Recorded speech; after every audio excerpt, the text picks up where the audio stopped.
Baik teman-teman, jumpa lagi di channel kami. Jadi di video part 8 ini kita akan membahas contoh soal tes Panitia Pemilihan Kecamatan atau PPK untuk Pilkada 2024. Jadi soal ini adalah soal yang cukup berkualitas dan FR yang sering keluar pada setiap rekrutmen penyelenggara pemilu baik di tingkat ad hoc maupun di tingkat kabupaten provinsi. Oleh karena itu, jika teman-teman berminat terhadap 20 file paket soal, langsung saja menghubungi WhatsApp dan Instagram yang tercantum di bawah. Langsung saja kita ke soal nomor 1. Partai politik atau gabungan partai politik dapat mendaftarkan pasangan calon kepala daerah apabila telah memenuhi persyaratan A. Paling sedikit 20% dari jumlah kursi DPRD, B. Paling banyak 20% dari kursi DPRD, C. Paling sedikit 25% dari jumlah kursi DPRD, D. Paling banyak 25% dari jumlah kursi DPRD, E. Paling sedikit 10% akumulasi perolehan suara sah dalam pemilihan umum anggota DPRD. Baik, jawaban yang tepat untuk soal nomor 1 adalah A. Bahwa partai politik atau gabungan partai politik dapat mendaftarkan pasangan calon kepala daerah apabila telah memenuhi persyaratan paling sedikit 20% dari jumlah kursi DPRD. Soal nomor 2. Partisipasi masyarakat dalam penyelenggaraan pemilihan kepala daerah dapat dilakukan dalam bentuk berikut ini, kecuali A. Pengawasan pada setiap tahapan pemilihan, B. Sosialisasi pemilihan dan pendidikan politik bagi pemilih, C. Survei atau jajak pendapat tentang pemilih, D. Perhitungan cepat hasil pemilihan, E. Pengumuman hasil pemilihan. Baik, jawaban yang tepat untuk soal nomor 2 adalah E. Bahwa yang bukan partisipasi masyarakat dalam penyelenggaraan pemilihan kepala daerah adalah pengumuman hasil pemilihan. Jadi pengumuman hasil pemilihan ini dilakukan oleh penyelenggara pemilihan kepala daerah. Soal nomor 3. Penelitian persyaratan administrasi dalam rangka meneliti kelengkapan administrasi pasangan calon gubernur dan wakil gubernur, bupati dan wakil bupati, wali kota dan wakil wali kota diadakan selama A. Paling lama 6 hari sejak penutupan pendaftaran, B. Paling lama 8 hari sejak penutupan pendaftaran, C. Paling lama 3 hari sejak penutupan pendaftaran, D. Paling lama 9 hari sejak penutupan pendaftaran, E. Paling lama 7 hari sejak penutupan pendaftaran. Baik, jawaban yang tepat untuk soal nomor 3 adalah E. Bahwa penelitian persyaratan administrasi dalam rangka meneliti kelengkapan administrasi pasangan calon gubernur dan wakil gubernur, bupati dan wakil bupati, wali kota dan wakil wali kota diadakan selama paling lama 7 hari sejak penutupan pendaftaran. Soal nomor 4. Berdasarkan berita acara penetapan KPU Kabupaten Kota, pasangan calon bupati dan wakil bupati, wali kota dan wakil wali kota paling sedikit ditetapkan A. 4 pasangan calon, B. 3 pasangan calon, C. 2 pasangan calon, D. 1 pasangan calon, E. 5 pasangan calon. Baik, jawaban yang tepat untuk soal nomor 4 adalah C. Paling sedikit ditetapkan 2 pasangan calon. Soal nomor 5. Definisi kampanye pemilihan umum menurut pasal 267 Undang-Undang Nomor 7 Tahun 2017 adalah A. Bagian dari pendidikan politik masyarakat dan dilaksanakan secara bertanggung jawab. B. Sarana kedaulatan rakyat untuk memilih pemimpin negara. C. Bagian dari tanggung jawab pemerintah terhadap masyarakat. D. Sosialisasi pemilihan dan pendidikan politik bagi peserta pemilu. E. Sarana untuk mendukung kelancaran penyelenggaraan pemilihan. Baik, jawaban yang tepat untuk soal nomor 5 adalah A.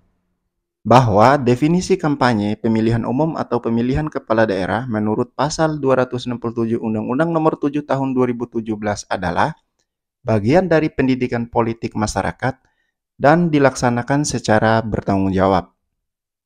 Soal nomor 6. PPK sesuai dengan peraturan perundang-undangan yang berlaku dibentuk oleh KPU Kabupaten Kota untuk menyelenggarakan Pilkada 2024 di tingkat A. Provinsi, B. Kabupaten, C. Kecamatan, D. Kelurahan, E. Desa. Baik, jawaban yang tepat untuk soal nomor 6 adalah C. Bahwa PPK atau Panitia Pemilihan Kecamatan sesuai dengan peraturan perundang-undangan yang berlaku yang dibentuk oleh KPU Kabupaten Kota untuk menyelenggarakan Pilkada 2024 di tingkat kecamatan. Soal nomor 7. Setelah melakukan perbaikan dan mengumumkan hasil perbaikan daftar pemilih sementara, maka kegiatan selanjutnya yang dilakukan oleh PPS adalah A. Mengumumkan daftar pemilih tetap, B. Menyampaikan daftar pemilih kepada PPK, C. Menetapkan hasil perbaikan daftar pemilih sementara atau DPS, D. Mengangkat petugas pemutahiran daftar pemilih, C. Menerima masukan dari masyarakat tentang daftar pemilih sementara. Baik, jawaban yang tepat untuk soal nomor 7 adalah C. Bahwa setelah melakukan perbaikan dan mengumumkan hasil perbaikan daftar pemilih sementara, maka kegiatan selanjutnya yang dilakukan oleh PPS adalah menetapkan hasil perbaikan daftar pemilih sementara atau DPS. Soal nomor 8.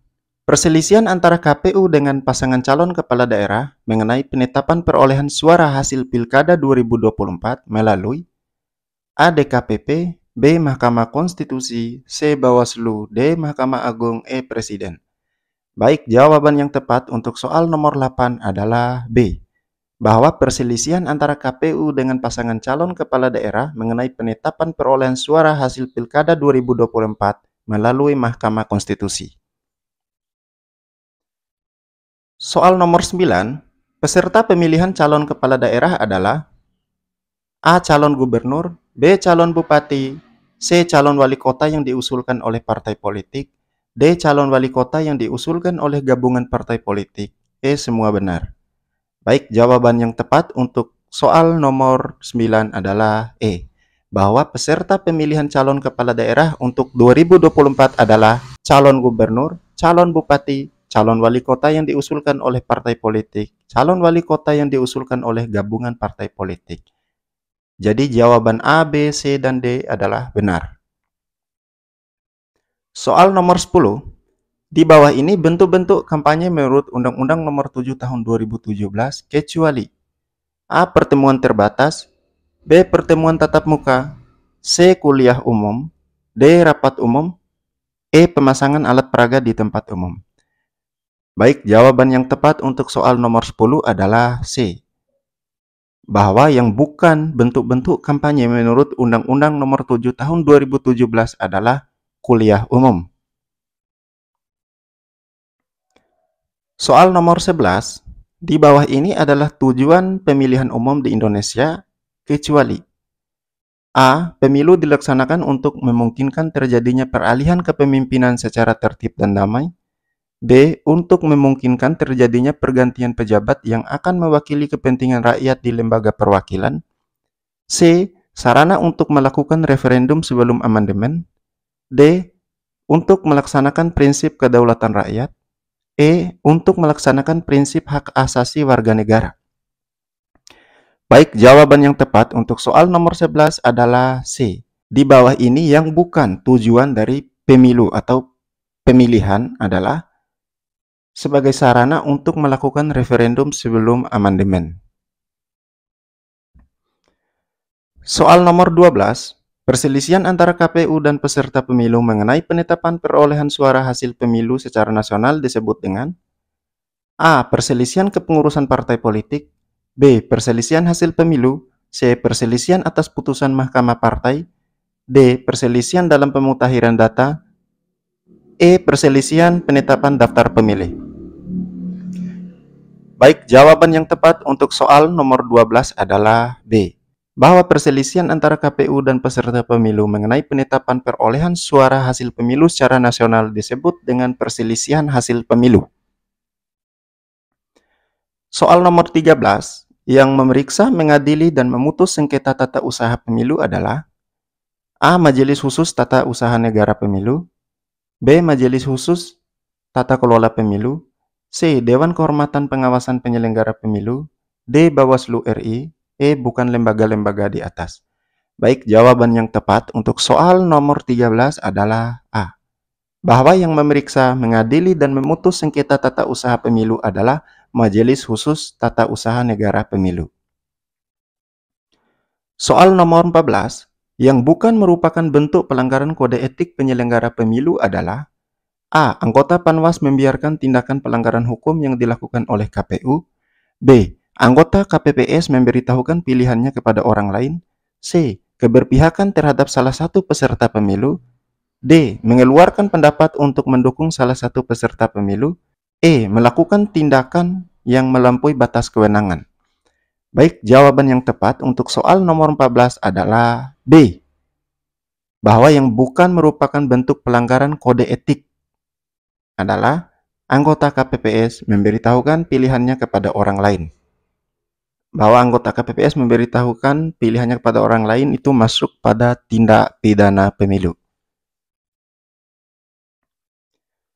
Soal nomor 15, di Kota Jakarta tidak dilaksanakan pemilihan wali kota, sebab daerah tersebut merupakan A. Daerah istimewa, B. Daerah ibu kota negara, C. Daerah otonom, D. Daerah perencanaan, E. Daerah administratif. Baik, jawaban yang tepat untuk soal nomor 15 adalah E. Bahwa di Kota Jakarta tidak dilaksanakan pemilihan wali kota sebab daerah tersebut merupakan daerah administratif. Soal nomor 16, yang dimaksud dengan perselisihan hasil pemilihan adalah A. Perselisihan mengenai perolehan suara hasil pemilihan. B. Perselisihan antara peserta pemilihan dan KPU mengenai penetapan perolehan suara hasil pemilihan. C. Perselisihan antara peserta pemilih dan peserta pemilihan penetapan perolehan suara hasil pemilihan. D. Perselisihan antara peserta pemilihan mengenai penetapan perolehan suara hasil pemilihan. E. Perselisihan antara KPU Provinsi atau KPU Kabupaten Kota dan peserta pemilihan mengenai penetapan perolehan suara hasil pemilihan. Baik, jawaban yang tepat untuk soal nomor 16 adalah B. Bahwa yang dimaksud dengan perselisihan hasil pemilihan adalah perselisihan antara peserta pemilihan dan KPU mengenai penetapan perolehan suara hasil dari pemilihan. Soal nomor 17, keberatan atas keputusan KPU yang tidak bisa diselesaikan secara administratif dengan Bawaslu dapat diselesaikan melalui A. Mahkamah Konstitusi, B. DKPP, C. DPR, D. Pengadilan Tata Usaha Negara, E. Pengadilan Umum. Baik, jawaban yang tepat untuk soal nomor 17 adalah D. Bahwa keberatan atas keputusan KPU yang tidak bisa diselesaikan secara administratif dengan Bawaslu dapat diselesaikan melalui Pengadilan Tata Usaha Negara.